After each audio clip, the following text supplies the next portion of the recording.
आज हम लोग बहुत महत्वपूर्ण पहलू पर बात करना शुरू करेंगे, जो कि सभी अभिभावकों के लिए, विशेषज्ञों के लिए जरूरी है। वह है कि how to proceed for treatment. मैंने हमने असेसमेंट देखा, हमने बेसिक समस्याएं जो सेरेब्रल पाल्सी बच्चों में वो देखा, हमने कुछ पेरेंट्स के व्यूज देखे। अब ट्रीटमेंट की बात जहां तक आती है, शुरुआत कैसे करें, कब, कहाँ, कैसे, उनका वैज्ञानिक तथ्य क्या है। लेकिन इन सब शुरुआत करने के पहले कुछ बातें मैं और भी बात करना चाहूंगा कि हर व्यक्ति अपने जीवन में किसी ना किसी से सीखता जरूर है, और जिस व्यक्ति से वो सीखता है वो उसके एक टीचर्स के समान है। सर्वप्रथम बच्चों के जो जीवन में जो शुरुआत होती है, वो मदर एंड फादर और फैमिली मेंबर्स जो दूसरे और लोग होते हैं उनसे बच्चा सीखना शुरू करता है। मेरी अपनी बात मैं करूं तो माता पिता तो सभी के टीचर्स होते हैं, वो अपने ही रहे, लेकिन उसके साथ में हमारे जो गुरु हैं, हमारे जो बच्चों के अभिभावक हैं, उनसे भी बहुत कुछ सीखने को मिलता है।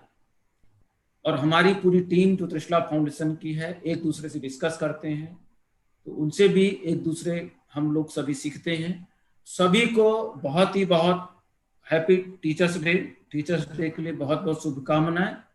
और हमें आपको हर वक्त ऐसे बच्चों के काम करने के लिए जगे रहना पड़ेगा, सचेत रहना पड़ेगा, तभी हम कुछ सीख पाएंगे, तभी हम कुछ आगे बढ़ पाएंगे, तभी इस टीचर्स डे की एक कुछ सार्थक बातें हो पाएंगी। दूसरी चीजें, हम लोगों का ये 6वां सेशन है। 5 सेशन में बहुत सारी चीजों में हम लोगों ने बात किया। पहले भी मैंने कई बार बताया है, त्रिशला फाउंडेशन एक लाभ रहित संस्था है, कोई कॉमर्शियल वेंचर नहीं है। ये हमने सेरेब्रल पाल्सी बच्चों, उनके अभिभावकों के बनाया है, और उसमें पूरा प्रयास हमारा रहता है कि ऐसे सेरेब्रल पाल्सी के बच्चे दुनिया के कहीं किसी कोने में हो, इलाज से वंचित न होने पाए, उनके अभिभावकों को हर तरह की जानकारी हो, उनके अभिभावक अपने बच्चों के इलाज में पूर्णतः शामिल हो पाए, और वो खुद अपने बच्चों के इलाज में पूरी तरह से प्रशिक्षित हो पाए। शनिवार का ये जो कार्यक्रम है प्रशिक्षित करने का, ये भी इसी कड़ी में एक बहुत बड़ा कार्यक्रम है, और इसमें तो 20 से 25 सेशन होना है। हो सकता है उससे और भी लंबे सेशन चले जाएं। तो ये मतलब ही केवल है कि हमारे अभिभावकों को मजबूत करना, बच्चों के लिए बेहतरी के लिए काम करना, किसी तरह का कोई भी कॉमर्शियल एंगल इसमें इन्वॉल्व नहीं है। तो जो भी अभिभावकों के दिमाग में अभी भी शक है, शंका है, तो वो कृपया करके निकाल लें। बहुत सारे अभिभावक हैं हमारे, बहुत गरीब होते हैं, उनकी हम लोग सहायता बहुत ज्यादा तो नहीं कर पाते, कोशिश करते हैं जितना हम कर पाए। लेकिन जैसे मैंने बताया कि ये जो संस्था के जो खर्चे हैं, वो समाज से जुड़े हुए कुछ लोग और हमारे अभिभावकों से जो दिए गए पैसे हैं उनसे ही चलता है, जबकि समाज का सहयोग बहुत कम है। बहुत सारे लोग नहीं जुड़ पाते हैं, और कोरोना की वजह से और भी जुड़ाव लोगों का कम हो गया है। तो इसमें यही विनती है कि सब लोग जुड़े, आपके अपने बच्चों के उज्जवल भविष्य के लिए। त्रिशला फाउंडेशन का यूट्यूब चैनल, जो केवल अभी 4 साल पहले ही शुरू किया गया था, अभी 10,000 सब्सक्राइबर उससे जुड़ चुके हैं। एक बहुत बड़ा अचीवमेंट है त्रिशला फाउंडेशन के लिए, हमारे अभिभावकों के लिए, बच्चों के लिए। बहुत सारे जो प्रशिक्षित कार्यक्रम हैं, जो हमारे यूट्यूब के हमारे जो लेक्चर्स हैं, जो सीरीज है, वो उस पर हम लाइव दिखाते हैं, उस पर अपलोड करते हैं। वो त्रिशला फाउंडेशन में जाके उसको सब्सक्राइब करें, और अधिक से अधिक नंबर पे सब्सक्राइब करें, लोगों को बताएं, जिससे कि सब्सक्राइबर बढ़ेंगे, यूट्यूब चैनल तक लोग और भी पहुंच पाएंगे। जो दूसरे पेरेंट्स अभी नहीं पहुंच पा रहे, उनमें भी इनको पहुंचने में सहायता मिलेगी। जो हमारा गूगल सर्च है वो और अच्छे ढंग से इस चैनल को दिखाएगा। Cerebral palsy double line page है, उसपे भी हमारे जो सब्सक्राइबर बहुत बढ़ गए हैं, लगभग 4,000 फॉलोवर हैं, 3,500 हमारे पेज लाइक किए हैं, तो लगभग 10,000 दोनों पे पहुंचने वाले हैं। दूसरा, हमारा जो ऑनलाइन थेरेपी प्रोग्राम था, वो हमने 2 वीक जुलाई में शुरू किया था, 7 या 10 जुलाई के बीच में, और इन 2 महीनों के बीच में 130 फैमिली अब तक इस कार्यक्रम से जुड़कर उसका लाभ उठा चुकी है। और ये एक बहुत बड़ी बात है कि अभी तक जो भी पेरेंट्स इससे जुड़े हैं उनको लाभ मिला है, उनके शब्दों में लाभ मिला है, उनको बच्चों में परिवर्तन मिला है, जो लोग अभी भी सोच रहे हैं उसका लाभ उठाएं, क्योंकि हमारे जो थेरेपिस्ट हैं वो हमारे साथ में जुड़े हुए हैं, 20 सालों से ऐसे बच्चों के लिए पूरी तरह से डेडिकेटेड हैं और कोई काम नहीं करते हैं। और इसके अलावा सेरेब्रल पाल्सी में जो भी बेस्ट अपडेट है उसके बारे में पूर्ण नॉलेज रखते हैं और उसी तरह की थेरेपी का उपयोग करते जो ऐसे बच्चों के लिए सदुपयोग हो पाए, ऐसे बच्चों को कुछ लाभ दे पाए। तो ये कुछ जानकारियां थी, उसके बारे में मैंने आपको बताया। अब हम बात करते हैं कि हमारा लेक्चर क्या है। लेक्चर हमारा है how to proceed for treatment, माने इलाज करने की शुरुआत आप करें तो कैसे करें। पहले लेक्चर में बताया मैंने कि बेसिक सेरेब्रल पाल्सी होती क्या है, क्या क्या समस्याएं होती हैं, ये बहुत है। जिन लोगों ने नहीं सुना है, वीडियो को पूरी तरह से बारीकी से 2 बार 3 बार 4 बार सुने, उससे बच्चों में आपके बहुत कुछ देखने को मिलेगा। दूसरे लेक्चर में मैंने बताया कि नॉर्मल डेवलपमेंटल माइलस्टोन होता क्या है। ये बहुत इंपॉर्टेंट होता है, क्योंकि जब तक आपको जानकारी नहीं होगा कि नॉर्मल क्या होता है तो आपको ये नहीं पता चलेगा कि अब नॉर्मल क्या होता है, हमारे बच्चे में अब नॉर्मलिटी क्या है, क्या समस्याएं हैं। कि ऐसे बच्चे हमारे पास घर में हैं, बहुत सारी समस्याएं होती है, किस किस स्पेशलिस्ट के पास जाएं। और स्पेशलिस्ट के पास जब भी जाते हैं उनके पास भीड़ होती है, बहुत सारे पेशेंट्स होते हैं, डिटेल में असेसमेंट हो पाएगा कि नहीं हो पाएगा, उनको इतनी नॉलेज है कि नहीं है। तो आप खुद असेसमेंट करें, उनकी डायरी बनाएं, ऐसे बच्चों के बारे में पूर्ण विवरण लिखें। एक कार्यक्रम हमारे जो सालों की जो हमारे एक्सपीरियंस पेरेंट्स हैं, जिन्होंने मेहनत करके अपने बच्चों को किस एक मोड़ पर लाकर खड़ा किया है, उनसे उनके अनुभव के बारे में सुना और मेरे को तुमसे बहुत सारी जानकारियां मिली कि ऐसे बच्चों को हम कैसे ऊपर लेके आ सकते हैं, कैसे छोटी छोटी समस्याएं होने पर कैसे मैनेज करना चाहिए। ये बहुत ही महत्वपूर्ण लेक्चर है। ये तीसरा हमारा टॉपिक था, उसको जाकर के आप यूट्यूब चैनल पे है, उसको देखें। और अंत में पिछली बार हम लोगों ने सुना था, जो हमारे जितने भी पार्टिसिपेंट उसमें हमारे फैमिली मेंबर्स थे, सभी ने पॉजिटिव ही बताया कि सभी बच्चों को लाभ मिला, सीखने का प्रयास कर रहे हैं और बहुत अच्छा सीख रहे हैं और उनका प्रयास निरंतर है। मैं जानना भी चाह रहा था कि किसी तरह का कोई नेगेटिव फीडबैक भी हो, लेकिन ऐसी कोई जानकारी हमको मिली नहीं। तो जो ये लेक्चर हमारा है, तो अब इस लेक्चर पे मुहिम पे आते हैं कि अल्टीमेटली सेरेब्रल पाल्सी का इलाज करें तो क्यों करें। क्योंकि अक्सर ऐसे बच्चों को जब देखा जाता है तो आज तो लोग कम हो गई, आज बातें लोग कम करते हैं, लेकिन अभी भी कुछ शहरों में कुछ जगहों पे बात करते हैं कि ऐसे बच्चे कभी ठीक नहीं होंगे, सेवा करते रहिए, कुछ नहीं हो पाएगा, कुछ गलतियां की हैं पूर्व जन्म में, बहुत सारी बातें होती, मंद बुद्धि के हो गए। कितने अभिभावक, कितने बच्चे होंगे, बच्चों की बात करें तो लगभग 150 लाख बच्चे हमारे दुनिया में सेरेब्रल पाल्सी से, इससे ज्यादा ही होंगे। वैज्ञानिक तथ्य क्या है इलाज करने के पहले, ये बहुत इंपॉर्टेंट होती है, क्योंकि हमारे देश में बहुत सारे नाम सुनेंगे, ABCD हजारों नाम, सबने अपना एक नाम दे दिया है कि इस नाम की पद्धति का तरीका है। वो तरीकों का महत्व क्या है, मतलब क्या है, हम इलाज कर रहे हैं उनके पास वैज्ञानिक तथ्य क्या है, कोई रिसर्च हुआ है, पहले देखा गया कि रिस्पांस मिलता है कि नहीं मिलता है, कब काम करेगा, कैसे काम करेगा और कैसे हम इसको शुरुआत कर रहे हैं। तो एक एक चीजों पर हम बात करेंगे।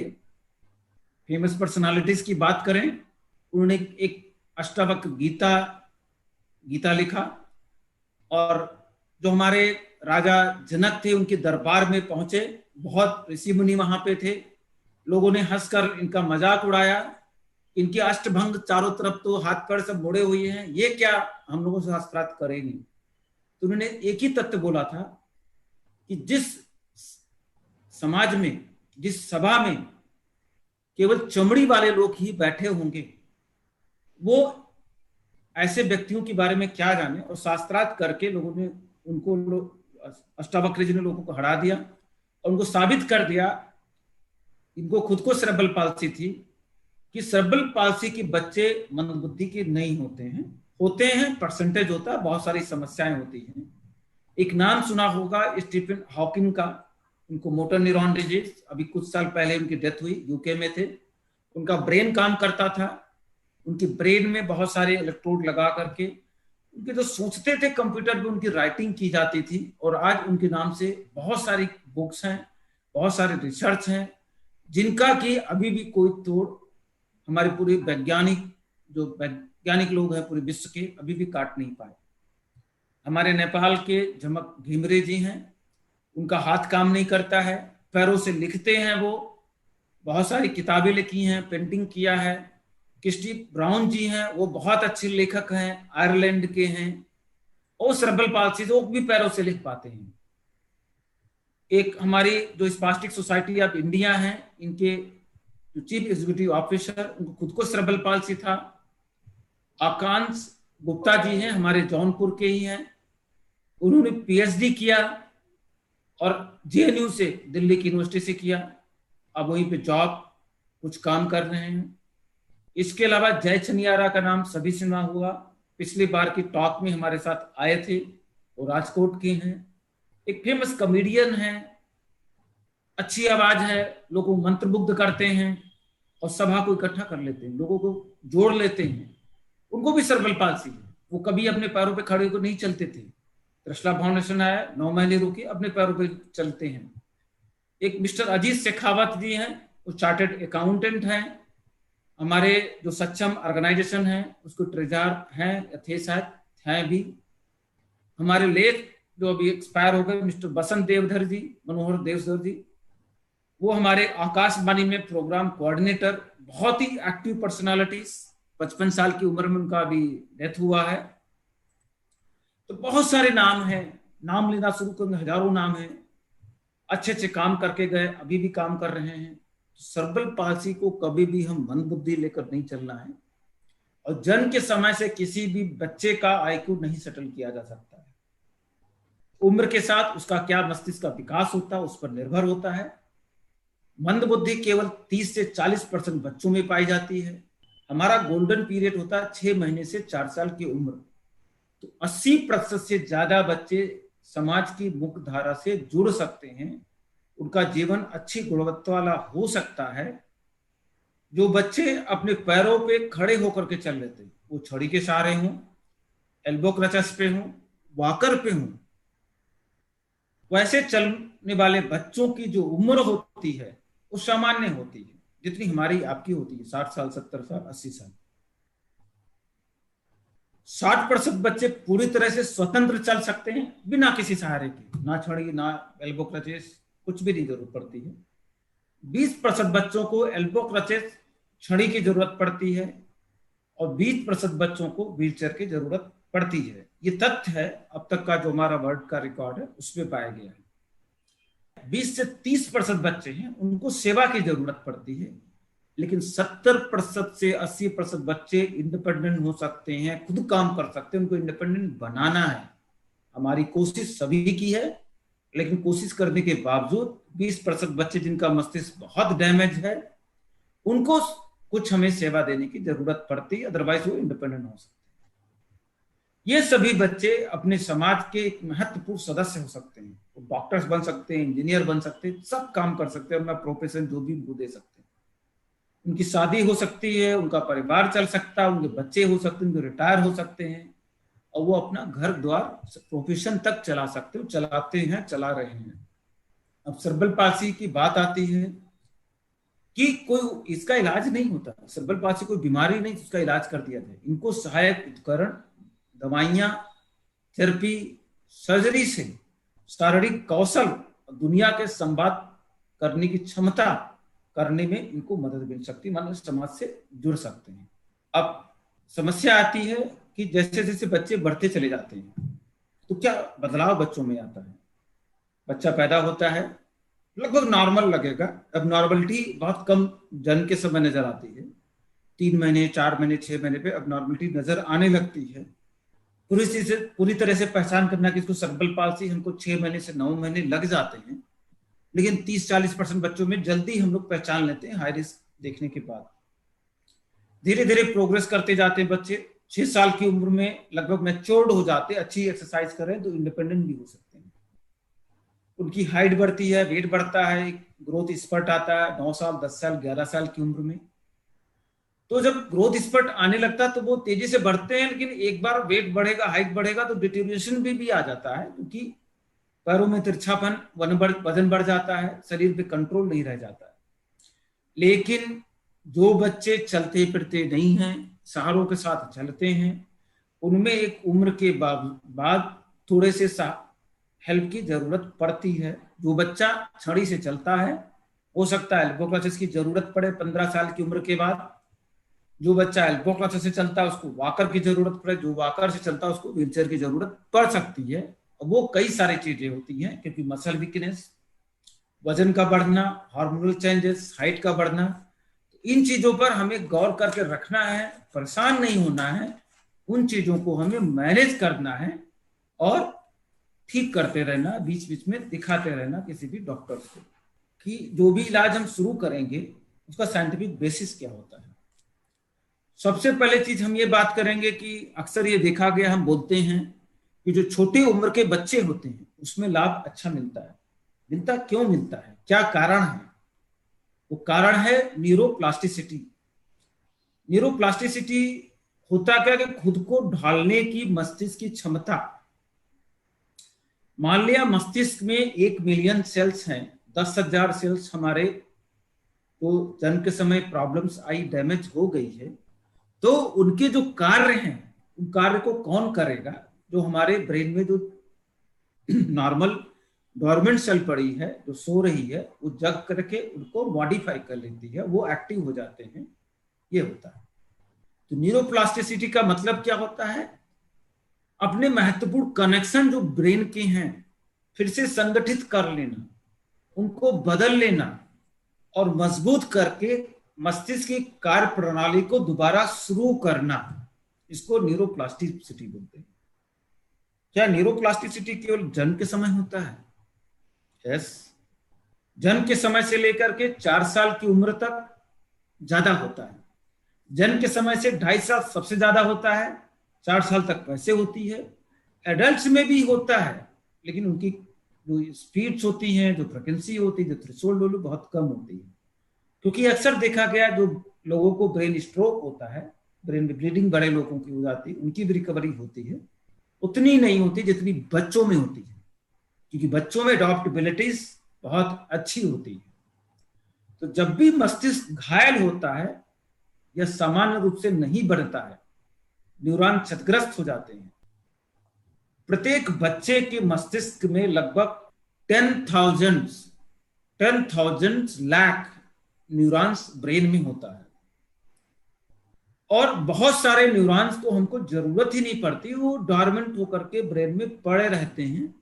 और जब भी कभी भविष्य में कुछ दुर्घटनाएं घटनाएं होती हैं या हम चीजों को धीरे धीरे याद करते चले जाते हैं, तो वो फंक्शन में आ जाते हैं। क्योंकि कोई भी बच्चा जन्म के समय हर चीज नहीं सीख जाता है, कुछ माँ के पेट में सीखता है, कुछ जन्म लेने के पश्चात, और कुछ पढ़ाई लिखाई और समय उम्र के साथ में सीखता चला जाता है। तो वो डॉर्मेंट सेल्स होते हैं। और जो डैमेज वाला एरियाज होता है, तो डैमेज वाले एरियाज के आसपास जो डॉर्मेंट सेल एक्टिव होकर के वो डैमेज न्यूरॉन्स की जगह लेती हैं और दोबारा काम करने के प्रयास करती हैं, नया रास्ता बनाने की कोशिश करती हैं, जिससे वो काम शुरू हो जाता है। और जो सर्किट बनता है, इनको हम बोलते हैं इंग्लिश में इंग्राम। इंग्राम जैसे आप हम सभी जानते हैं कि जैसे हम जब गाड़ी चलाना होता है, अलग अलग नहीं देखना है, लेकिन अनकॉन्शियसली हम अपना काम करते चले जाते हैं। या एक कमरे से दूसरे कमरे में जाते हैं तो नीचे नहीं मुड़ कर देखते कि नीचे क्या पड़ा हुआ है, हमको एहसास हो जाता है कि कहाँ पे कैसे। तो ये एक सर्किट हमारी ब्रेन में पड़ी हुई है कि उस क्रिया प्रणाली को करने के लिए हमारे हाथ पैर की एक्टिविटीज की होगी क्या करना है? बार बार उनको स्टिमुलेट करना है। मान लिया एक बच्चा खाना नहीं खा पाता है, रोज खाना गिरा देता है, रोटी का टुकड़ा नहीं पकड़ पाता है, लेकिन हमें थकना नहीं, हमें हारना नहीं। एक तो उसकी ये देखनी कि प्रॉब्लम्स क्या है। अब नॉर्मल पोजीशन है तो पोस्चर ठीक करिए, कुर्सी पे बैठाइए, सामने मेज दे दीजिए, एक हाथ दोनों हाथ मूवमेंट्स बहुत ज्यादा है तो एक हाथ को बांध दिया, दूसरे हाथ में रोटी का टुकड़ा पकड़ाया, आपने सहारा दिया, मुंह पे लेकर धीरे सिखाना पड़ेगा। और ये देखा गया है, यदि गलत हैबिट किसी बच्चे को डालते हैं तो वो तो सेट हो गया। तो गलत हैबिट, जो गलत चलने की प्रक्रियाएं हैं, अक्सर ये देखा गया है कुछ हमारे पेरेंट्स क्या होते हैं, वो उनकी गलती नहीं है, वो अनभिज्ञता की वजह से होती है, जानकारी ना होने की वजह से होती है कि बच्चा बैठ नहीं रहा है। कुछ हमारे थेरेपिस्ट भी चलाने लगते हैं, हाथ पैर तिरछे पड़ रहे हैं, जूते नहीं है, उसके बावजूद चलाने लगते हैं।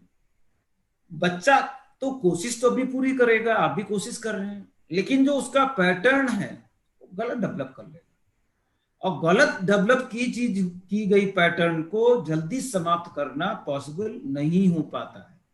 तो इसलिए हमें कोशिश करना है कि जो भी बच्चे को सिखाएं, जो भी बच्चे में थेरेपी कराएं, वो सही ढंग से मेहनत करें। मेहनत करना परिणाम नहीं साबित करता है, साबित ये करता कि आपने उस मेहनत को किस तरीके से किया, कैसे सीखा, क्या उसका डायरेक्शन है, सही है गलत है, बच्चे में उसका प्रभाव पड़ना है कि नहीं। मैं एक एग्जाम्पल दे रहा हूं। अधिकतर बच्चों में मैंने देखा है जो थेरेपी चल रही है, वो हाथों की उंगलियां चला रहे हैं, हाथों को घुमा रहे हैं, ये करा रहे हैं, कंधे को घुमा रहे हैं, पैरों को चला रहे हैं। भाई हमें ऐसे बच्चों में उनकी एक्टिविटी से मतलब है, बच्चों को एक्टिविटी से मतलब है, आपको एक्टिविटी से मतलब है, हमको उनसे एक्टिविटी से मतलब है। बच्चा उठ के बैठे, बच्चा उठ के खड़ा हो, बच्चा पलथी मारे, बच्चा खाना खाए, बच्चा काम कर ले। और जब भी हम बच्चे को काम करने के लिए प्रेरित करते हैं, तो जो भी उसकी स्पेसिफिसिटी होती है, जो भी उसकी वीकनेस होती है, जो भी गलत प्रक्रियाएं होती हैं, वो कम हो जाती हैं। तो हमको फोकस कहां करना है? एक्टिविटीज पे, एक्टिविटीज पे, पढ़ाई लिखाई करना, काम सिखाना है।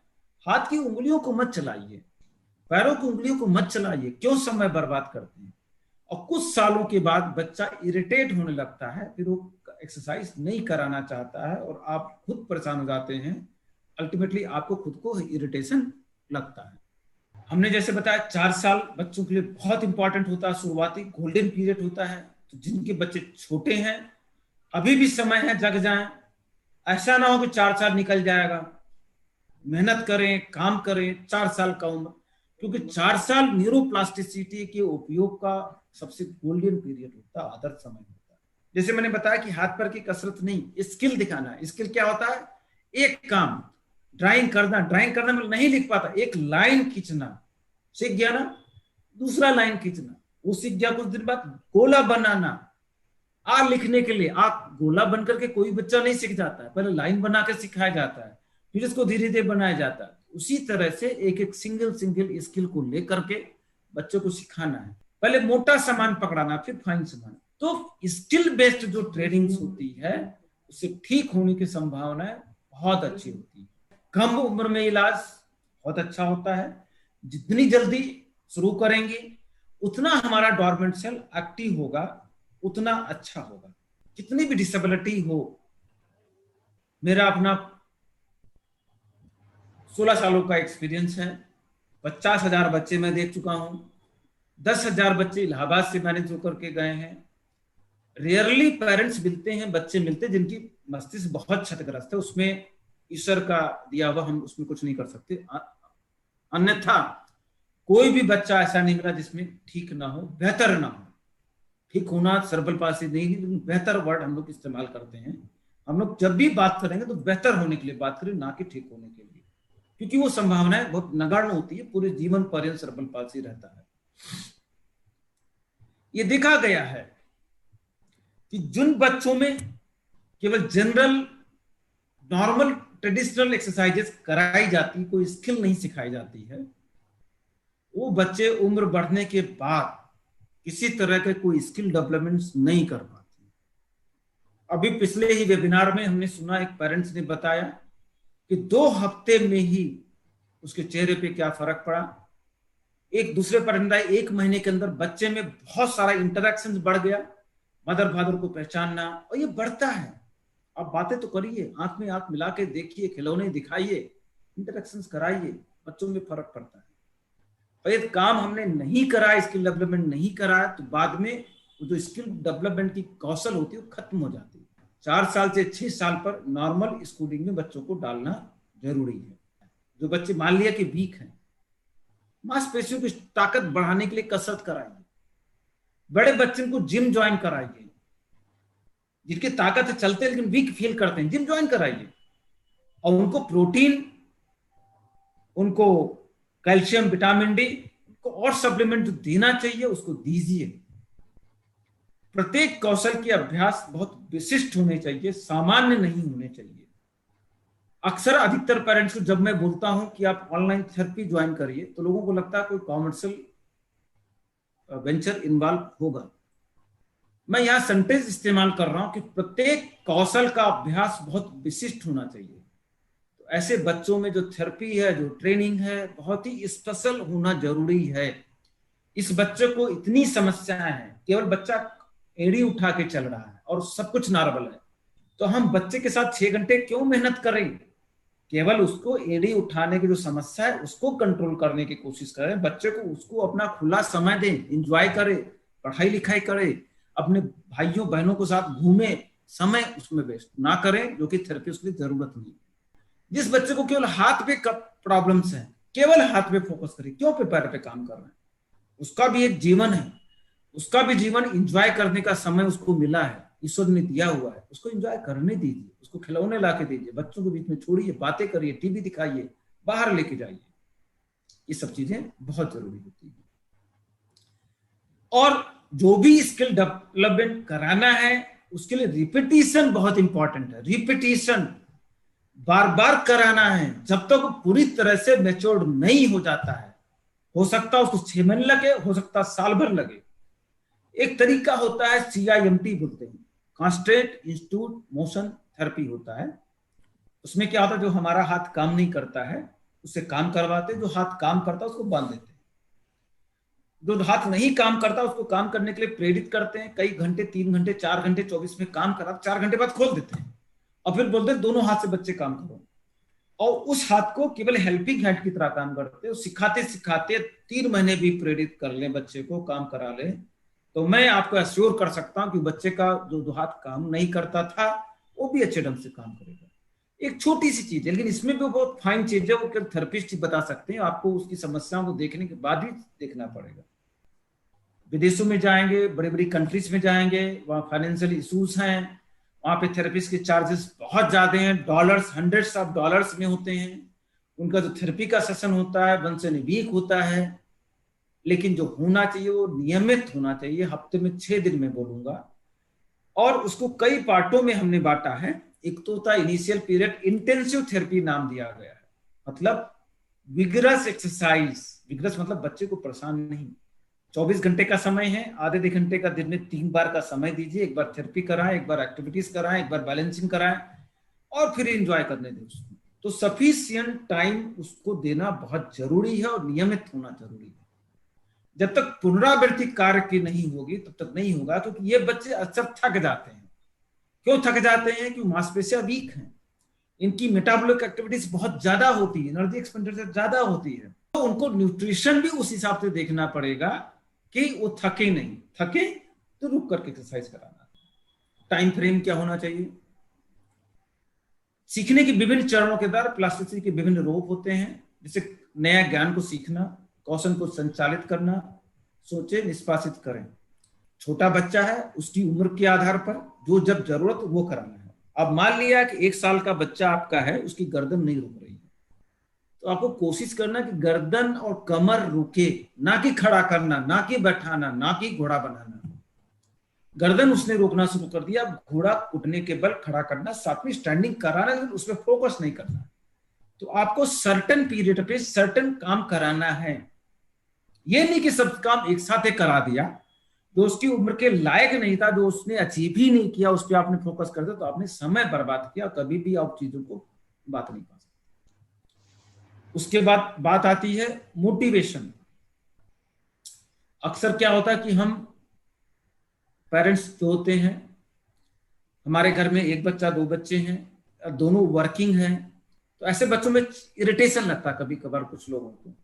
नहीं, कभी भी ऐसे बच्चों में गुस्सा नहीं होना है। कुछ पॉजिटिवली वो करके दिखाता है, उसको मोटिवेट करना है, उसको चॉकलेट, टॉफी, कुछ नया चीज बताने के लिए उसको प्रेरित करना है। वाह वाह तुमने कितना अच्छा काम किया, वाह वाह तुमने कितना अच्छा काम किया, तुम ये भी कर सकते हो, कर लोगे, करके दिखाओ, और कर लोगे तो तुमको ये इनाम दिया जाएगा। उनको केवल मोटिवेट करने की जरूरत है। मोटिवेट करके ऐसे बच्चों में हम कुछ भी क्षमताओं को डेवलप करा सकते हैं। कम उम्र में काम करेंगे और ज्यादा अच्छा रिजल्ट मिलेगा। ज्यादा उम्र में काम करने पे बच्चों में रिजल्ट मिलेगा, लेकिन उतनी स्पीड से नहीं मिलेगा जितनी कम उम्र के बच्चों में काम करने पर मिलता है। अब आती है इन्वायरमेंट, वातावरण क्या होना चाहिए, ये आपको देखना है। घर का वातावरण प्लीजेंट हो, घर में किसी के झगड़ा वार्तालाप इधर उधर की नेगेटिव बातें नहीं होनी चाहिए। टॉयलेट जाना है, छोटा बच्चा है तो समतल होना चाहिए, बच्चा खसक के क्रॉल करके चला जाए। बड़ा बच्चा है तो रेलिंग होना चाहिए, पकड़ के चला जाए। तो इन सब चीजों को हमको देखना जरूरी है कि उसके दिव्यांगता के आधार पर, उसकी डिसेबिलिटी के आधार पर घर में वातावरण में क्या परिवर्तन रखना है, कैसे चेंजेस रखने हैं और क्या चीजें उसमें ध्यान देनी जरूरी होती है।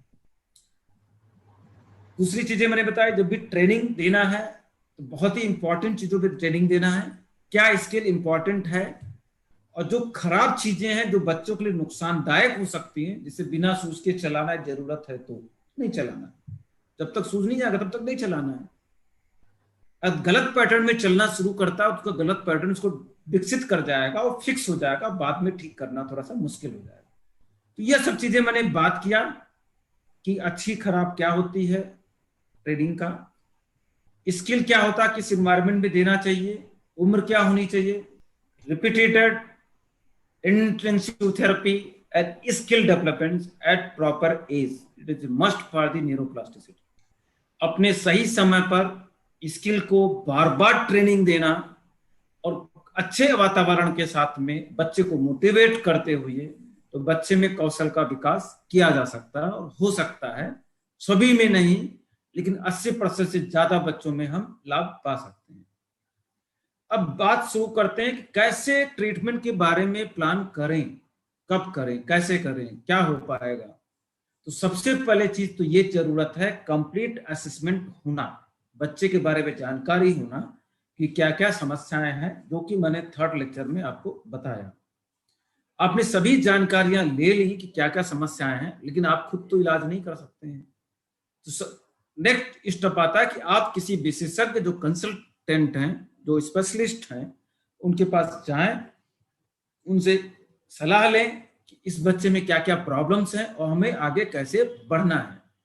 Then you should plan treatment, क्योंकि अब तो आपको प्लान करना है कि अब उसमें ट्रीटमेंट का क्या होना है, ट्रीटमेंट की योजना बनानी है। अब देन ट्रीटमेंट की आपने योजना बना ली, उसके बाद क्या होता है कि आपने रिहैब सेंटर, तो जहां पे थेरेपी हमको करवाना है, तो थेरेपी जो कराना है वो सेंटर कैसा है, उसकी एक्टिविटीज कैसी हैं, वहां पे उनकी जो ट्रेनिंग है, डेवलपमेंटल थेरेपिस्ट हैं कि नहीं है, सेरेब्रल पाल्सी में कितने एक्सपीरियंस्ड हैं, कितने बच्चों में ठीक हुआ, उसके बारे में जानकारी आपको लेना है। तो सबसे पहले आपने पूरी जांच किया अपने बच्चे के बारे में, उसके बाद स्पेशलिस्ट के पास आप गए, पूरी जानकारी लिया कि क्या क्या प्रॉब्लम है, क्या क्या दवाइयां चलेंगी, कैसे आगे बढ़ना है। ट्रीटमेंट का प्लान सभी से मिल करके आपने कर लिया। उसके बाद रिहैब सेंटर विजिट किया, वहां पे देखा, क्योंकि रिहैब सेंटर पे जो कार्यक्रम हो सकता घर पे नहीं हो सकता है, लेकिन सालों तक रिहैब सेंटर पर रहना किसी भी पेरेंट्स के लिए संभव नहीं हो पाता है, तो उसके लिए खुद को भी प्रशिक्षण लेना जरूरी है। इसलिए जिस भी रिहैब सेंटर पर आप जाते हैं, यदि उनसे अच्छा इलाज चल रहा है तो उसके बाद में खुद को प्रशिक्षित करना है, घर पे भी बच्चों का थेरेपी कराना है। अब आपने ट्रेनिंग पे ले लिया तो घर में आपका थेरेपी शुरू करने की तैयारी करनी है। एक घर में थेरेपी सेंटर का एक आपने बनाना है, जिसमें आप अपने बच्चों को पर थेरेपी खुद करा पाए। तो ये ओवरऑल प्लानिंग करके भविष्य का पूरा चलना है, जिनको हम लाइफ प्लानिंग बोलते हैं। तो जब तक पूरी लाइफ आप बना नहीं पाएंगे तब तक आगे हमें बढ़ना थोड़ा सा मुश्किल हो जाएगा। तो सबसे पहले जांच करना, स्पेशलिस्ट के पास जाना, प्लान ऑफ ट्रीटमेंट सभी लोगों से मिलकर के करना, then you have to go rehab centre, देख करके फिर खुद को प्रशिक्षण करना, और फिर हमें अपने घर पे रिहैब सेंटर डेवलप करना। इन सभी चीजों के बारे में एक एक सिंगल लेक्चर हमारा होना है। असेसमेंट की बात हो गई है, कंसल्टेंट की हमने कर दिया, प्लान ऑफ ट्रीटमेंट हम अभी बात कर रहे हैं, रिहैब सेंटर कैसे सेटअप करना है घर पे, उसके बारे में नेक्स्ट हमारा लेक्चर होगा। अब बात आती है कि किसी स्पेशलिस्ट के पास हम क्यों जाएं, किससे क्या जानकारी लेनी है। सबसे बड़ी प्रॉब्लम आती है जब बच्चा पैदा होता है, तो जो भी बच्चे होते हैं वो पेरेंट्स उनको अपने पीडियाट्रिशियन बच्चों को डॉक्टर के पास लेके जाते हैं। आपको बाल जो विशेषज्ञ होते हैं उनके पास जाना है। आपके बच्चे को झटके आते हैं, आप पीडियाट्रिशियन से भी मिल सकते हैं, न्यूरोलॉजिस्ट से भी मिल सकते हैं। बच्चे का डिटेल में अब इवेल्युएशन कराना है, कितनी समस्याएं हैं, कैसे प्लानिंग करनी है। पीडियाट्रिशियन भी कुछ होते हैं जिनको हम डेवलपमेंटल पीडियाट्रिशियन करते हैं, जो कि सर्बल पाल्सी बच्चों के जो दिव्यांगता उनके बारे में नॉलेज रखते हैं। पीडियाट्रिक ऑर्थोपेडिक सर्जन होते हैं, वो भी डिटेल असेसमेंट्स करते हैं, और पीडियाट्रिक थेरेपिस्ट होते हैं, वो भी करते हैं। तीन में से तीनों के पास या तीनों में से किसी एक के पास आप जा करके डिटेल इवेल्युएशन करा सकते हैं। आंखों की समस्याएं हैं तो पीडियाट्रिक आई स्पेशलिस्ट होते हैं, उनसे कंसर्न करना है कि क्या समस्या है, उनके लिए चश्मा देना है, कुछ इलाज हो सकता है कि नहीं हो सकता है। सुनने के बारे में ऑडियोलॉजिस्ट होते हैं, उनसे चेकअप कराना है, और ईएनटी सर्जन से भी जानकारी लेना है। फिजिकल जो प्रॉब्लम है, जो थेरेपी के बारे में जानकारी लेनी है, ऑक्यूपेशनल थेरेपी के बारे में, वो फिजिकल थेरेपी, ऑक्यूपेशनल थेरेपी से जानकारी लेना है। लिखने पढ़ने की समस्याएं हैं, काम करने की समस्याएं स्पेशल एजुकेटर बताते हैं। उसके अलावा स्पीच की प्रॉब्लम है तो स्पीच थेरेपिस्ट बताते हैं। और ऑर्थोटिक्स जूते जो बनाने वाले होते हैं उनको हम ऑर्थोटिशियंस बोलते हैं, ऑर्थोटिक टेक्नीशियंस बोलते हैं, तो उनसे सलाह लेनी पड़ती है। तो ये किससे कंसर्न करना, इसके बारे में मैंने जानकारी किया कि किसकी कहाँ उपयोगिता है। फिजिकल पार्ट पे जाना, क्या क्या एक्सरसाइज, तो रिहैब पर्सनल के पास जाना है, इस तरह के करके देनी है। कभी भी किसी रिहैब सेंटर पे आप जाते हैं तो आप क्या देखना चाहते हैं, वो जो थेरेपिस्ट आपके हैं जो करा रहे हैं उनका पीडियाट्रिक थेरेपी में उनका अपना प्रशिक्षण है कि नहीं। ऐसा नहीं कि केवल आप किसी ने थेरेपी का कोर्स कर लिया तो सफिशिएंट है, उनका अपना सर्बल पाल्सी में एक्सपीरियंस होना चाहिए, ट्रेनिंग उनका होना, कितने साल का इतना एक्सपीरियंस है। दूसरा, पेरेंट्स को ट्रेनिंग प्रोवाइड करते हैं कि नहीं। और सबसे बड़ी चीज है, उस सेंटर पे जब भी थेरेपी कराने जाना है, खुद को उसमें पार्टिसिपेट करना है, और एक ऐसे सेंटर, एक ऐसी संस्था की तलाश करना जब ये सभी व्यवस्थाएं एक साथ उपलब्ध हो पाए और प्रॉपर सामंजस्य से, जहां पे उनका आउटकम भी अच्छा हो। तो ये आपकी अपनी जिम्मेदारी है, आपको कहाँ ढूंढना, कैसे ढूंढना, कब ढूंढना, और वो सब कोशिश हम लोगों ने किया है कि त्रिशला फाउंडेशन में सभी सुविधाएं एक साथ उपलब्ध हो पाए। मान लिया 4 साल का बच्चा नेक होल्डिंग नहीं है तो बड़ी मुश्किल काम है, क्योंकि नेक होल्डिंग जो होता है वो ब्रेन की डैमेज को दर्शाता है। हो सकता है 1 साल के बाद नेक होल्डिंग, 1.5 साल के बाद नहीं आता है, तो नेक होल्डिंग आने की संभावनाएं बहुत कम हो जाती हैं, और कभी कभी ना के बराबर भी होता है।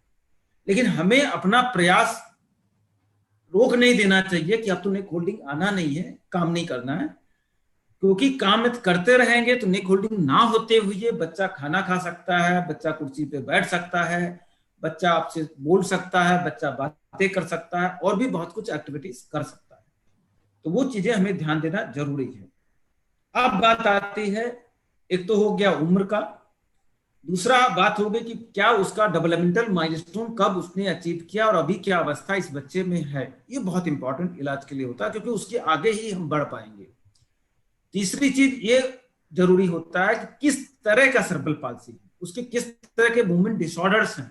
मूवमेंट डिसऑर्डर का मतलब वो स्पास्टिक बच्चा है, हाथ पैरों में सख्तपन है, ट्रेमर भी हल्का फुल्का है, कभी कभी कुछ बच्चों में रिजिडिटी बहुत ज्यादा होती है, डिस्टोनिया होता है, जब सोया हुआ बच्चा तो रिलैक्स हो जाता है, या बच्चे अब नॉर्मल मूवमेंट्स करते रहते, डिस्काइनेजिया जिनको हम कोरी एथोटाइड सर्बल पाल्सी बोलते हैं, ये अटेस्टिक है। क्योंकि हर तरह के सर्बल पाल्सी में ट्रीटमेंट प्रोसेस अलग अलग होता है। लेकिन अक्सर ऐसे पेरेंट्स पूछ लेते हैं कि सर हमारा बच्चा 6 महीने का, किस टाइप का सर्बल पाल्सी है। 6 महीने की उम्र में टाइप ऑफ सर्बल पाल्सी डिटरमाइन करना बहुत मुश्किल है, नामुमकिन है, इम्पॉसिबल है। कभी कभार बहुत ज्यादा होता तो हम पहचान लेते हैं, लेकिन मुश्किल होता है। बच्चे की उम्र कम से कम 1 साल और बेहतर 2 साल की उम्र में ही हो पाता है कि हम डिटरमाइन कर पाते हैं कि बच्चा किस तरफ गया है, कौन से टाइप ऑफ सर्बल पाल्सी है। कभी कभी केवल एक हाथ काम करना कम होता है, पूरा शरीर ठीक है। कुछ बच्चों केवल एक बार अफेक्टेड होता है, कुछ में दोनों पैर, कुछ में पूरा शरीर अफेक्टेड होता है।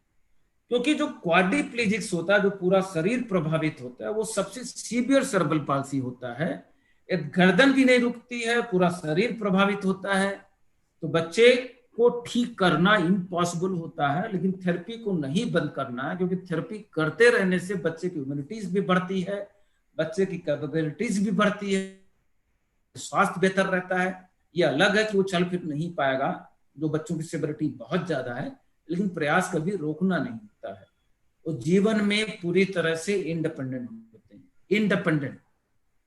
एक पैर एक हाथ प्रभावित है या एक पैर प्रभावित है, पूरी तरह से इंडिपेंडेंट होंगे जैसे हम आप हैं, केवल हो सकता है थोड़ी सी डिसेबिलिटी हो।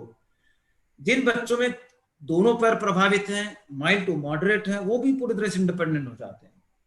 जिन बच्चों में दोनों पैर प्रभावित, जिनकी सिविलिटी ज्यादा होती है, उनको सहारे की जरूरत पड़ती है, लेकिन बहुत अच्छा काम कर ले जाते हैं।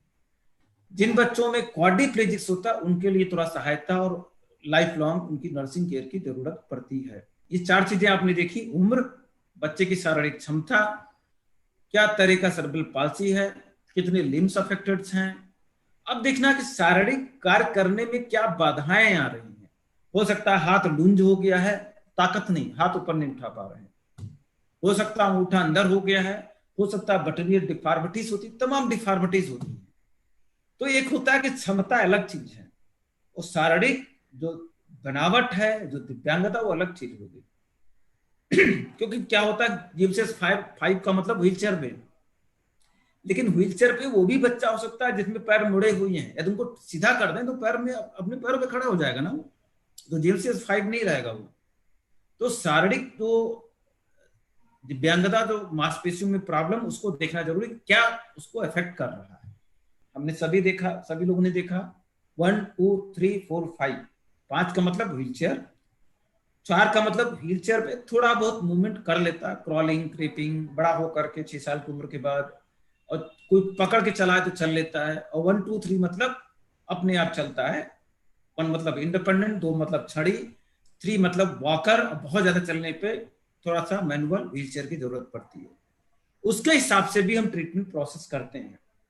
जिस बच्चे का 5 है तो उसको हम चलने दौड़ाने की बात तो नहीं कर सकते हैं ना, उसके बारे में हम कभी भविष्य में सोच पाएंगे, तो उसका समय बच्चे का क्यों बर्बाद करें। हमको देखना है उसकी क्वालिटी ऑफ लाइफ कैसे रहे, कैसे अपनी चीजों को उभार पाए, लोगों से कम्युनिकेट कर पाए, उसको समस्याएं हो तो बता पाए। जो बच्चों का गर्दन नहीं रुकती है, उनका ब्रेन डैमेज है, आपने बोला हमने 6 महीने डॉक्टर साहब एक्सरसाइज कराया, हमने त्रिशलापन 2 महीने 4 महीने 6 महीने ऑनलाइन कराया, सेंटर पे कराया, तो इसका मतलब ये नहीं कि सेरेब्रल पाल्सी को 100% ठीक करना इम्पॉसिबल है। हम खुश रहना चाहते हैं तो दिव्यांग बच्चे जिनकी समस्याएं बहुत ज्यादा, उनको भी खुश रहने का अधिकार है। क्योंकि इंटेलेक्चुअल डिसेबिलिटी इसलिए इंपॉर्टेंट है, जिन बच्चों की मंदबुद्धिता बहुत ज्यादा है, जैसे मान लिया IQ 30 40 50 है, तो उनको ट्रेनिंग देना बहुत ही इम्पॉसिबल वाली चीजें होंगी। केवल वो सेल्फ केयर कर पाए, उसमें ट्रेनिंग पे देना है, कर तो देंगे सर्जरी है, लेकिन वो अपने जो रिहेबिलिटेशन है उसमें वो अपने आप को पूरा सपोर्ट नहीं कर पाएंगे, क्योंकि इंटेलेक्चुअल डिसेबिलिटीज है। लेकिन जब बच्चा छोटा है, 2 साल की उम्र के कम है, तो इंटेलेक्चुअल डिसेबिलिटी पे हमें गौर नहीं करना, हमें कोशिश करना है कि 2 साल या 4 साल के पहले जो गोल्डन पीरियड है, मैक्सिमम फंक्शनल एबिलिटी अचीव कर ले। तो हमारे लिए intellectual disability very very important. और सबसे ज्यादा इंपॉर्टेंट जो मैं अब बताने जा रहा हूं, एसोसिएट मेडिकल डिसेबिलिटीज, क्योंकि ये देखा गया है कि सेरेब्रल पाल्सी बच्चों में जो डेथ होती है, जो मौत होती है, वो सेरेब्रल पाल्सी की वजह से कभी किसी बच्चे को नहीं होती। उनका कारण अलग अलग होता है। कारण क्या होता है वो भी जानकारी रहना चाहिए। जिनकी सेरेब्रल जो एपिलेप्सी है, कंटिन्यूअस झटके आए जा रहे हैं, बहुत सारी दवाइयां दे दी गई हैं, कंट्रोल नहीं हो रहे हैं, जो दिन भर लेटे रहते हैं, खाना पीना भी नहीं, हाथ पैर पूरी तरह से मुड़ गए हैं, जिनकी उम्र बहुत ज्यादा हो गई है, जिनको बार बार इन्फेक्शन हो रहा है, चेस्ट इन्फेक्शन, तो chest infection, uncontrol epilepsy, heart की प्रॉब्लम, लंग की प्रॉब्लम, इसकी वजह से डेथ होता है।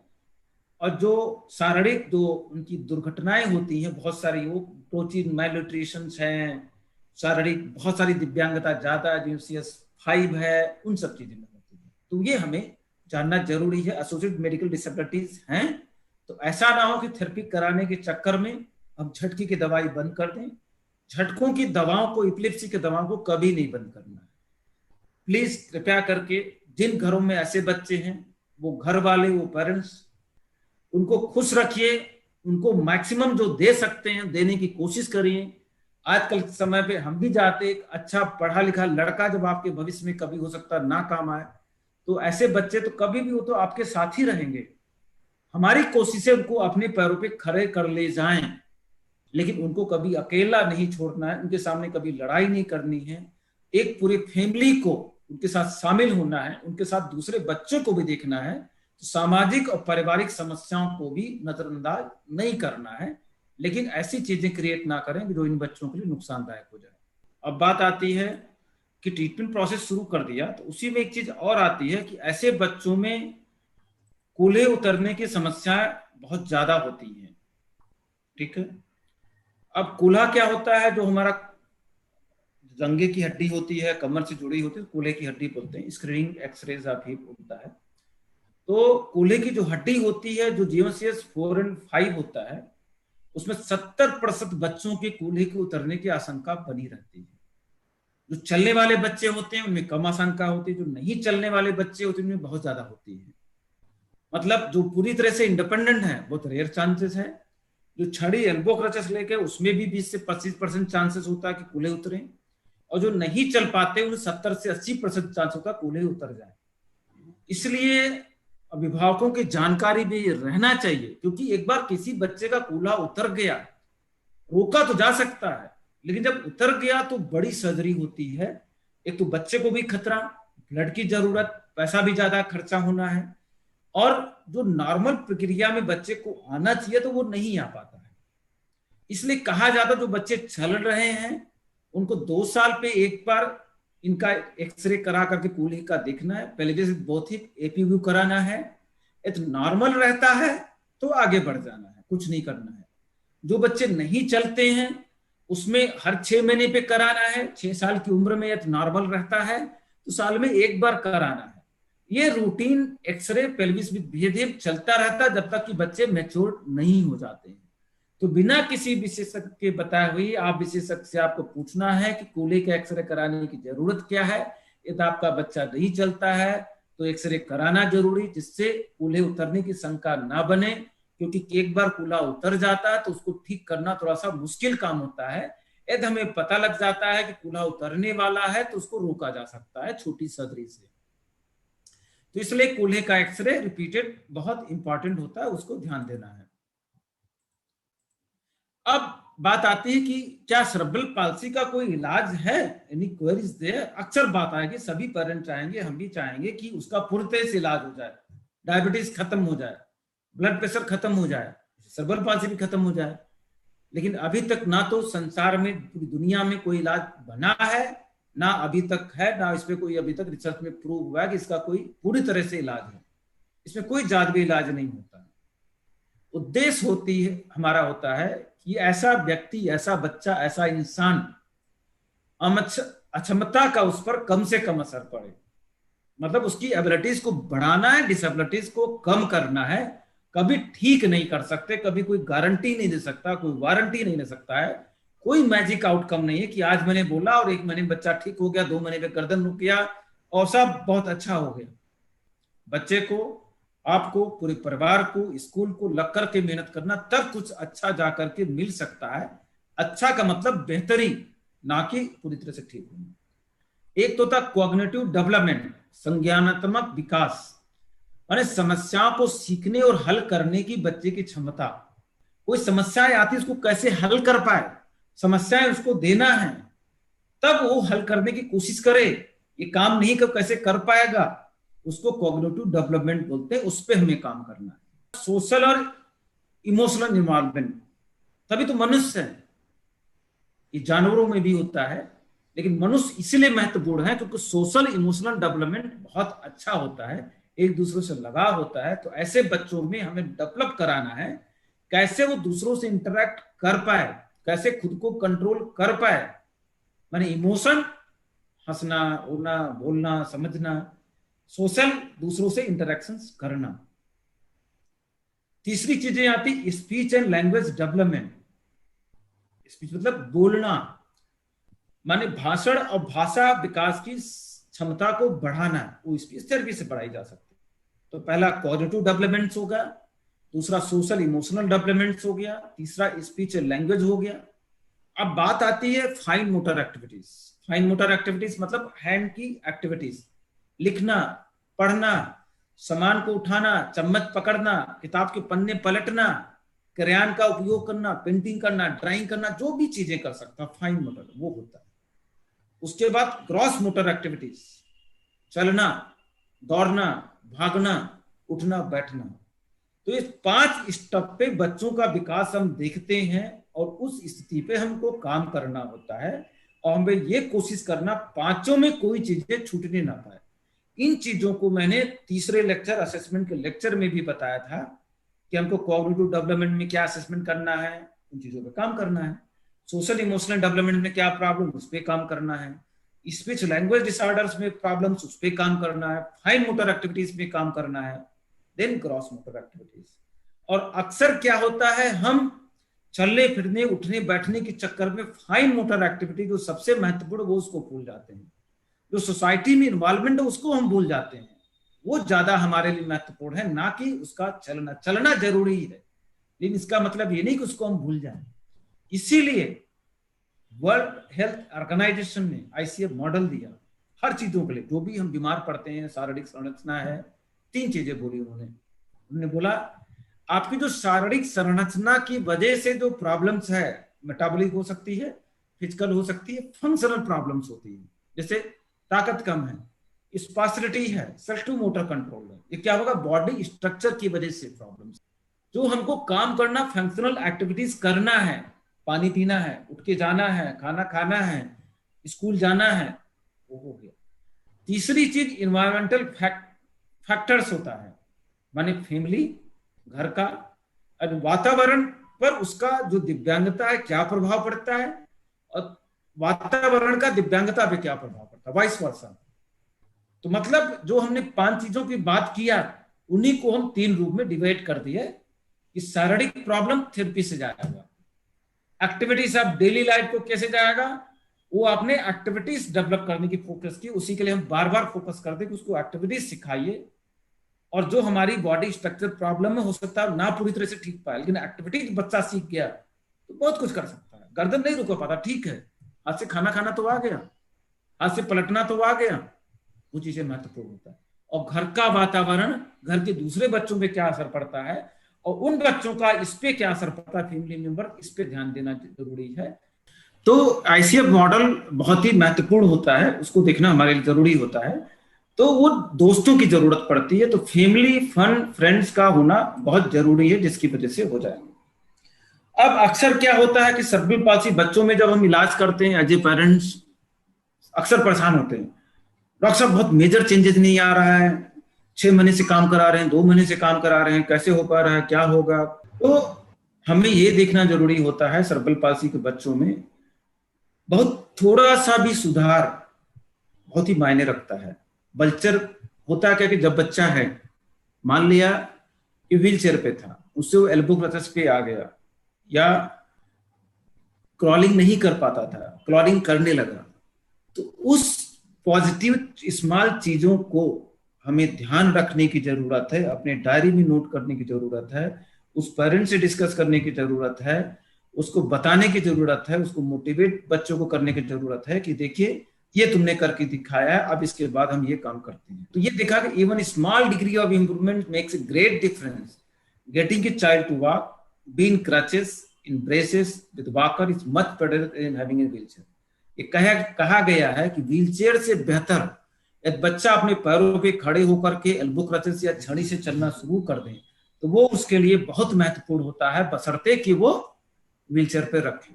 तो छोटी छोटी से जो इंप्रूवमेंट्स हमारे होते हैं उनमें हमें ध्यान देने की जरूरत है कि वो क्या हो रहा है, कैसे हो रहा है। अभी यूट्यूब पे थोड़ी सी अभी प्रॉब्लम्स आ रही थी लाइव करने में, कुछ नेटवर्क की प्रॉब्लम्स इश्यूज आ गए हैं, तो जो भी फेसबुक पे लोग देख रहे हैं, ठीक है, आप मैसेज कर दीजिए फेसबुक पे, तो वो लोग यूट्यूब पे आ जाए। अभी तक हम लोगों ने जो बात किया landmark for developmental working disabilities के लिए जो बात किया कि गर्दन का ना रोकना क्यों नहीं आता, कैसे होता है। अब मोटर इश्यूज सेरेब्रल पाल्सी में क्या होते हैं, उनका मैनेजमेंट कैसे करना है। अभी तो हम लोग फंक्शनल प्रॉब्लम देख रहे थे, कैसे क्या करना था। गर्दन का रोकना, बैठना, खड़ा होना किस उम्र में बहुत जरूरी होता है। अब जो मोटर इश्यूज सेरेब्रल पाल्सी में है उसके बारे में देखते हैं। जो हमने देखा शुरू में बताया था बेसिक्स लेक्चर्स में कि प्राइमरी प्रॉब्लम्स होती है, सेकेंडरी टर्सरी प्रॉब्लम्स होती है।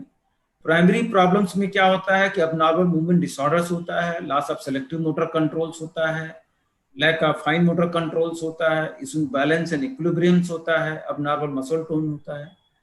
ये सभी चीजों का जो ट्रीटमेंट होता है वो रिहेबिलिटेशन थेरेपी के माध्यम से, फिजिकल ऑक्यूपेशनल थेरेपी ट्रेनिंग के माध्यम से ही ठीक किया जाता है।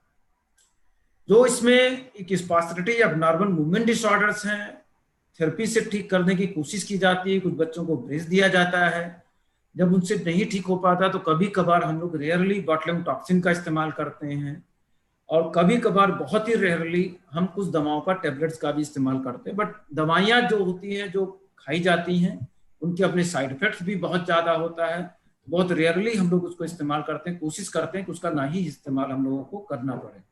इन थेरेपी में क्या होता है, जो हमारा जो प्राइमरी अबनॉर्मलिटीज होता है उसको जो ट्रीटमेंट प्रोसेस होता है, फिजिकल थेरेपी मेन स्टे होता है, एक्सरसाइजेज होता है, और फंक्शनल गोल जो होता है वो थेरेपी से ही मिल सकता है, उनकी ट्रेनिंग से मिल सकती है। और फिजिकल थेरेपी का मतलब हाथ पैर को चलाना, मूवमेंट, स्ट्रेचिंग कराना ही नहीं होता है, उसमें शारीरिक बहुत सारी प्रक्रियाएं होती है जिनको साथ में शामिल करना जरूरी होता है। उसके बारे में हम लोग सेपरेट लेक्चर लेंगे और कंटिन्यू करेंगे। इसमें कुछ बेसिक चीजें हैं, अर्ली आइडेंटिफिकेशन होना चाहिए, जल्द से जल्द इनका इलाज शुरू होना चाहिए, और थेरेपी के दो पार्ट होते हैं, अर्ली इंटेंसिव फेस होता है, तब मेंटेनेंस फेस होता है। इंटेंसिव थेरेपी का जो पार्ट होता है उसमें तब तक कम हमें काम करना है जब तक उसमें बच्चे में एक सफिशिएंट एक्टिविटी उसमें नहीं आ जाता है। उसके बाद में हम डेवलपमेंटल माइलस्टोन के हिसाब से काम करते हैं, स्पीच हैंड एक्टिविटीज पे काम करते हैं, फिजिकल ऑक्यूपेशनल थेरेपी पे काम करते हैं, सोशलाइजेशन, स्कूलिंग, प्रोफेशनल ट्रेनिंग, सभी चीजों पे हमें काम करना पड़ता है। कि हमें छोटे छोटे लक्ष्य को बना करके रखना है, सेटअप ऑफ स्मॉल गोल्स। कभी भी बड़ी योजना को नहीं बनाना है कि बच्चा दौड़ने कब लगेगा, चलने कब लगेगा, छोटी छोटी चीजों को, और अपनी सीमाओं को हमें पेरेंट्स को जानना समझना पड़ेगा, तभी इन बच्चों को हम कुछ करके दे सकते हैं। और थेरेपी का सही तरीका हमें सीखना है। बच्चों पे कभी भी प्रयोग ना करें, क्योंकि बहुत सारे मटेरियल हमारे इंटरनेट पे अवेलेबल होते हैं, लोग जाने अनजाने में खोजने के चक्कर में उनका इस्तेमाल करते हैं, बच्चों को कभी कभी नुकसान भी हो जाता है। लेकिन एक बात ये भी चीज है कि नेट एक ऐसी चीज है, उसमें अच्छी बुरी दोनों चीजें पाई जाती हैं। उनको सेग्रीगेट करना, उनके पेरेंट्स की स्पीचेस को सुनना, उनके टेस्टिमोनियल को सुनना है, उनकी आगे पीछे चीजों को समझना है, तब उसका इस्तेमाल करना है। ऐसा तो नहीं कि कोई पेरेंट्स ने कहीं बिना पूछे वैसे टेस्टिमोनियल दे दिया, तो वही सेंटर पे जा करके विजिट करके डॉक्टर्स को दिखा करके तब करना है। और हर लक्ष्य पाने के लिए समय का निर्धारित करना बहुत अति आवश्यक होता है। अपना उद्देश्य जरूर निर्धारित करें, ये हमारे लिए बहुत इंपॉर्टेंट होता है। और जब भी अर्ली इंटरवेंशन होता है उसके इफेक्ट को कैसे हम मैक्सिमाइज कर सकते हैं, बच्चे की अधिकतम क्षमता विकसित करने के लिए उस बच्चे की विशेष जरूरतों के हिसाब से होती है। दूसरी, जो उसकी परेशानियां आती हैं, जो सीखने में बाधा बनती हैं, उनको कम करने की कोशिश करनी होती है। जैसे उसका बच्चे का रोना है तो उसको किसी फैला फुसला करके काम करते हैं, कॉन्स्टिपेशन है तो उसको ठीक करने की कोशिश करते हैं, बैठने उठने की प्रक्रिया है तो उसको ठीक करने की कोशिश करते हैं, और रियल लाइफ स्किल के ऊपर हम बात करते हैं। मतलब जो हमारी रियल लाइफ में, जैसे हम बच्चा हमारे पास छोटा है, हम किचन में काम, कोई लेडीज हैं घर किचन में काम करती हैं, तो किचन के बहुत सारे काम को, जैसे आटा गूंथने के लिए उसको दे दिया, दाने मिक्स करके दे दिया तो उसको अलग करने के लिए, तो जो रियल लाइफ स्किल होता है, बटन बंद करना है, जूते के जो मोजे पहनने हैं, उन सब चीजें बहुत फोकस करता है। दूसरी चीजें, जब भी हम किसी कौशल को डेवलप कराते हैं तो उसमें घर, स्कूल और समाज का वातावरण है, उसमें सीखने का मौका देना, बच्चे को पार्क में लेके जाना है, काम करवाना है, उसके साथ बात करनी है। उसके अलावा सबसे बड़ी चीज होती है कि ऐसे पेरेंट्स को पूरे थेरेपी में, पूरे ट्रीटमेंट में खुद को शामिल करना है। लेकिन इससे पेरेंट्स के ऊपर, अभिभावकों के ऊपर बहुत ज्यादा प्रेशर आता है, तो पूरी फैमिली मेंबर इन्वॉल्व होते हैं। एक मदर करती हैं तो फादर का उसके बहुत अच्छा सपोर्ट है, तो मदर अच्छे ढंग से ऐसे बच्चों के साथ कोप अप कर पाती, काम कर पाती, तो पूरे फैमिली का सपोर्ट बहुत अच्छा जरूरी होता है। इसके अलावा जब थेरेपी के अलावा ये हर छोटी छोटी चीजों पे एक एक लेक्चर रखा हुआ है, तो बहुत डिटेल में हम नहीं जा रहे हैं। थेरेपी के साथ में बच्चों को ब्रेस और वॉकिंग डिवाइसेस देना जरूरी होता है, जिसको हम एफओ FRO, गेटर, छड़ी, एल्बो क्रचेस, बहुत सारी चीजें होती हैं। इनका इन बच्चों की लाइफ में बहुत जरूरी होता है और जरूरत पड़ती है। अब ट्रेडिशनल थेरेपी के बहुत सारे तौर तरीके होते हैं, जैसे मसाज होता है, तेल की मालिश करने के लिए कुछ लोग बोलते हैं। बट ऐसे बच्चों में तेल की मालिश से हमें बेहतर बचना चाहिए और कभी भी नहीं करना चाहिए, क्योंकि तेल मालिश की इन बच्चों में कभी भी नुकसान भी कर जाता है। हमारे देश में मैंने बताया कि बहुत सारे तौर तरीके होते हैं, एक्यूप्रेशर, एक्यूपंक्चर होता है, उन चीजों से हमें बचना होता है। लेकिन हमें हमारे जैसे देश में जानते हैं कि होम्योपैथी, आयुर्वेदी है, सभी चीजों में देखना है कौन चीजें बच्चों में क्या लाभदायक, कितनी सिद्ध हो रही है। यदि नुकसान नहीं करती तो बच्चों में दिया जा सकता है, बट हर चीजों के बारे में देखने के बाद ही हमको इस्तेमाल करना है। बहुत सारे एलोपैथिक मेडिसिन भी ऐसे बच्चों के इलाज में इस्तेमाल किए जाते हैं कुछ स्टोन कम करने के लिए, बट लॉन्ग टर्म में जब तक डॉक्टरी सलाह ना हो तब तक नहीं लेना चाहिए। और अक्सर ऐसे छोटे बच्चों में इन दवाओं के डोज का भी बहुत फर्क पड़ता है, तो इसलिए बार बार हम लोग कोशिश करते हैं कि जितना रिहैब हो पाए, जितना थेरेपी पे बातें करेंगे, उन बच्चों में ज्यादा अच्छे परिणाम देखने को मिलते हैं, बशर्ते कि उसके बाद प्रॉब्लम ना हो। ब्रेन बूस्टर की दवाइयां बहुत ज्यादा आ रही है, स्पाइस रिडक्शन की आती है, पावर बूस्टर की दवाइयां की आती है, बहुत सारी चीजें आती हैं। और बहुत सारे जो ट्रीटमेंट के तौर तरीके हैं वो स्क्रूटनी में चले गए हैं। जैसे हाइपरबरिक ऑक्सीजन होता है, उसके कुछ फायदे होते हैं। ऑक्सीजन का एक चैम्बर होता है, बच्चों को उसमें रखा जाता है, उसमें प्रेशर में ऑक्सीजन होता है, उसके ब्रेन में पहुंचने के लिए होता है। बट कभी कभी ब्रेन में ब्लीडिंग भी बच्चे के उसके हो जाती है, तो उसका इस्तेमाल हम लोग करने की सलाह नहीं देते हैं। स्टेम सेल थेरेपी भी होता है, अभी वो साइंटिफिक रिसर्च में चल रहे हैं, उनके अपने बहुत सारे साइड इफेक्ट्स होते हैं, सोचना पड़ेगा। अभी रिसर्च चल रहा है, अभी किसी तरह का कोई भी प्रूवन इफेक्ट नहीं सर्बल पाल्सी में देखा गया है, तो इसमें बहुत सोच विचार के स्टेम सेल का ही इस्तेमाल करना है, क्योंकि अभी तक ना तो प्रूव है और ना इसमें किसी तरह का कोई रिस्पांस देखा गया है, ना अभी तक होता है, तो इससे हमें बचना चाहिए। बहुत सारे न्यूरोसर्जिकल के तरीके हैं, सेलेक्टिव डॉर्सल राइजार्ड भी होती है, वो जो शरीर में हमारे सख्तपन होता है उनको कम करने के लिए किया जाता है, उसका इस्तेमाल भी किया जाता है। उसको प्रॉपरली किया जाए तो सेलेक्टेड पेशेंट्स में तो लाभ मिलता है, लेकिन प्रॉपरली करने पे मिलता है, प्रॉपरली नहीं किया तो उससे भी कुछ नुकसान हो सकते हैं। इंट्राथिकल बैक्लोफेन पंप होता है जो कि मांसपेशियों के सख्तपन को कम करता है, लेकिन उसके अपने कॉस्टली बहुत होता है, साइड इफेक्ट्स बहुत होते हैं, जिसमें सभी लोग इसको अफोर्ड नहीं कर पाते हैं, उससे भी हम लोग बचते हैं। खाने वाली भी बहुत सारी दवाइयां होती है। उसके बाद बॉटुलिनम टॉक्सिन आता है। बॉटुलिनम टॉक्सिन और सर्जरी के ऊपर हम एक अलग से लेक्चर लेंगे, बट छोटे से ब्रीफ में मैं बताना चाहूंगा कि बॉटुलिनम टॉक्सिन जिन बच्चों की उम्र 2 से 6 साल है, जिनको सख्तपन बहुत ज्यादा है, थेरेपी से आराम नहीं मिल पाता है, उनमें दिया जाता है। और वो भी बॉटुलिनम टॉक्सिन इंजेक्शन अक्सर हम लोग ऐसे बच्चों को अंडर एनेस्थीसिया देते हैं, प्लास्टर लगाने के साथ में देते हैं, जिससे कि ऐसे बच्चों को कुछ लाभ मिल पाए और फर्क पड़ पाए। तो ये चीजें होती हैं, तो बॉटुलिनम टॉक्सिन का इस्तेमाल वहां पे हम लोग करते हैं। उसके अलावा जब बच्चे बड़े होने लगते हैं तो उसमें सेकेंडरी डिफॉर्मिटीज डेवलप हो जाती हैं, मांसपेशियां बहुत सख्त हो जाती हैं, हड्डियों में तिरछापन आ जाता है, टॉर्जनल डिफॉर्मिटीज हो जाती हैं। उनको करेक्ट करने के लिए सर्जरी का तरीका होता है। सर्जरी से ऐसे बच्चे ठीक होते हैं, बेहतर होते हैं, बट सर्जरी का प्रॉपर इंडिकेशन होना चाहिए। कुछ सालों पहले तक मांसपेशियों को या तो काट दिया जाता था, लंबा कर दिया जाता था, लेकिन आजकल ये माना जाता है कि सेरेब्रल पाल्सी में मांसपेशियां कमजोर होती हैं, तो जहां तक कोशिशों की मांसपेशियों के ऊपर सर्जरी ना करे जिसमें कमजोरी ना आने पाए, तो जिससे शक्ति बनी रहे। तो इसलिए ऐसे बच्चों में अक्सर हम लोग अब जो करते हैं वो हड्डियों की सर्जरी पे ही काम करते हैं और उस पर हम मांसपेशियों से बचते हैं। और जब भी हम सर्जरी करते हैं तो बच्चों का गेट एनालिसिस करके डिटेल में एग्जामिन करते हैं, और बच्ची जब भी एनेस्थीसिया में जाता है तो उसको फिर दोबारा एग्जामिन करते हैं। कोशिश करते हैं एक ही स्टेज में, सिंगल स्टेज में जो भी मैक्सिमम हो पाए, बट यहां तक ये भी देखना होता है कि बच्चे को किसी तरह का कोई नुकसान ना होने पाए। ये बहुत इंपॉर्टेंट होता है, क्योंकि गलत की गई सर्जरी को वापस करना थोड़ा सा मुश्किल काम होता है, और सर्जरी की जरूरत अक्सर 7 साल से 10 साल और बड़े होने पे 14 साल से 16 साल के बीच में किया जाता है।